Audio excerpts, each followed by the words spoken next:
Around 3 years ago at this point, there was a first-person shooter game in development that you might remember. The game was called World War III and was developed by the Farm 51 out of Poland. The game was to be set in a global conflict a few years into the future and featured large-scale tactical combat and vehicle gameplay across distinct locations around the continent of Europe. The game aimed to deliver a grounded, realistic experience in a modern setting when there really wasn't anything else like it on the market, and hadn't been for years, and the game generated a lot of attention from players for exactly that reason. It instantly drew comparisons most directly with Battlefield, and many people hoped that it would become a more hardcore alternative to DICE's sandbox arcade shooter. The game released in October of 2018 into early access, but never quite found its footing due to one reason or another. By summer of 2020, the developers announced a new partnership with the publisher My Games and announced that it would be halting sales of the game so they could go back and focus their efforts on reworking the game based on player feedback. So here we are, over a year later after the game was removed from Steam, and the Farm 51 and My Games are ready to show us the changes that they have made to World War III. The developers have announced a closed alpha technical test which is live right now and is available to anybody who had previously purchased the game and select individual creators and media members. Myself and a few other content creators were invited to a developer Q&A session which took place after a live stream presentation yesterday, in which we were able to ask questions to some of the developers to get a better idea of what these changes are, as well as some further information on the development of the game since it was last available to players. Before we talk about some of the things we talked about behind the scenes, here are some of the big changes that you probably already know about, just as a recap. The maps in World War III have been completely revamped since the last time you've seen them, and this is something that you will notice right away. Better dynamic lighting for easier target identification, more detailed areas, and retweaked pathing for smoother map flow have all been integrated into the game's core maps, which still take pride in being faithfully realistic to how these locations are in real life. In addition to the updated and redesigned maps, World War III has also included a brand new movement system based on the feedback from players that played during early access. This new movement system includes a lot of the standard mechanics that you would expect in a shooter in this day and age: climbing, vaulting, proning, and finally a very Call of Duty-esque slide. Again, these are things that we sort of expect in a first-person shooter experience these days, but these are very welcome changes to the game and should help the overall smoothness of gameplay. Speaking of smoothness of gameplay, the developers have also massively decreased the amount of visual clutter on screen as it pertains to the game's UI and menu system. The menus are now better optimized, and the minimap in-game is more clear, so you don't have as hard of a time navigating around the map and the menus. The spawning system has also been touched up to make sure you have a better idea of the options available to you, and a new kill cam has been implemented, so now you can see exactly who and from where you were killed from. World War III has also improved the quality of their gunplay and animations. Player recoil and animations have been worked on to make a smoother gameplay loop independent of the new movement system, so things like calling in strikes, reloading, switching weapons and attachments, and overall player movement. Which, more to that, the game has a new backpack system, which is very similar to Battlefield 2042's Plus system, or perhaps the Plus system is similar to this backpack system, depending on who wants to claim they were first, but regardless, you can switch weapon attachments on the fly to suit your needs in any given moment. Although it's not explicitly clear upon first glance how much freedom you actually get in terms of what you can carry and detach on the fly, it is another improvement to the overall smoothness of the gameplay loop. And last but not least, there is a huge amount of personal customization in the game, whether that be weapon camos, attachments, vehicles, cosmetics.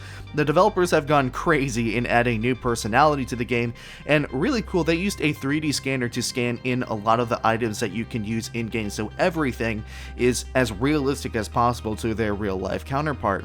Right, so now on to the Q&A. As I said before, I was invited to take part in a Q&A session with some of the developers, and we talked with them for about an hour or so about the game's changes and asked some questions that you may have yourself. So, World War III is a larger scale first-person shooter game, 20v20 to be exact in its largest game mode.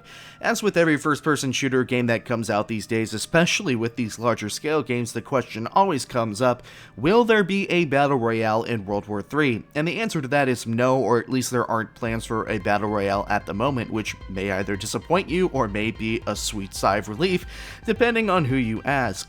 Creative director Camille Belinsky said that one of the mistakes that they made during during early access was focusing on having too many game modes as opposed to polishing their main gameplay experiences, and they want to continue to focus on polishing the experience, but they are listening to the community and are open to having that conversation if need be.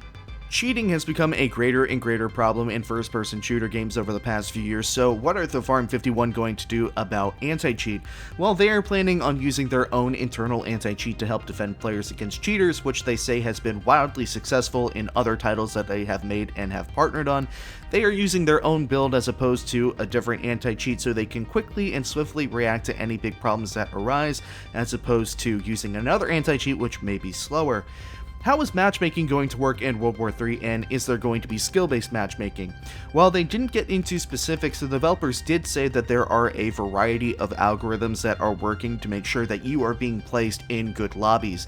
They also said that these algorithms will not be fully functioning during the alpha because they are using the alpha to collect data to make sure that they are working to provide you a better experience.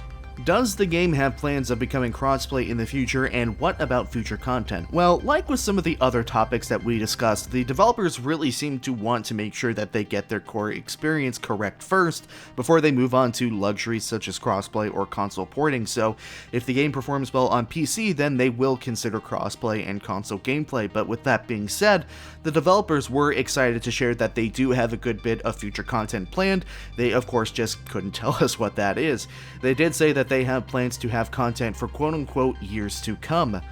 With the game going back into development, there have been a lot of rumblings on if the game will become free to play, and that was one of the very first questions that we asked in the Q&A.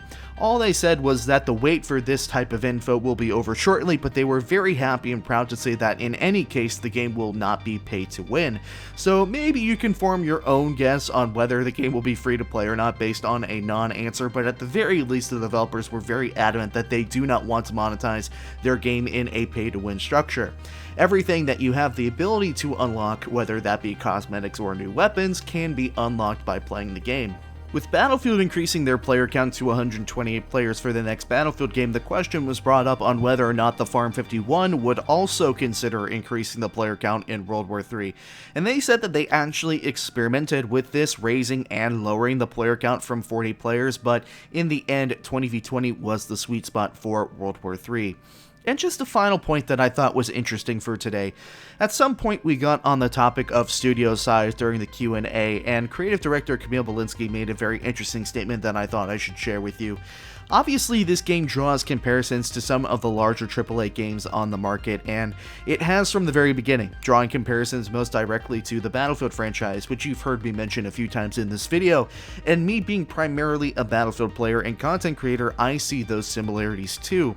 But despite those similarities, Camille really insisted that they don't want this game to be a quote-unquote Battlefield killer or quote-unquote Call of Duty killer. The developers want this game to stand alone from those two and be its own engaging, unique experience. And I asked Camille and Alexi to follow up on that statement, and I asked them if they feel like they have found the key to being unique and setting themselves apart from those two franchises, and they said that they feel like they have. The similarities be what they may, they feel like their core gameplay loop is different and fulfilling, and it seems like they have found a nice spot in between large-scale arcade shooter and military simulation. Camille said, "We want to be realistic, but not boring. It is the quote-unquote playable realism formula. That is our sweet spot." So, playable realism it is. Thank you for watching the video, ladies and gentlemen. If you enjoyed, please leave a like as it helps me tremendously. Once again, the Technical Alpha is live now for veterans of the community and select content creators.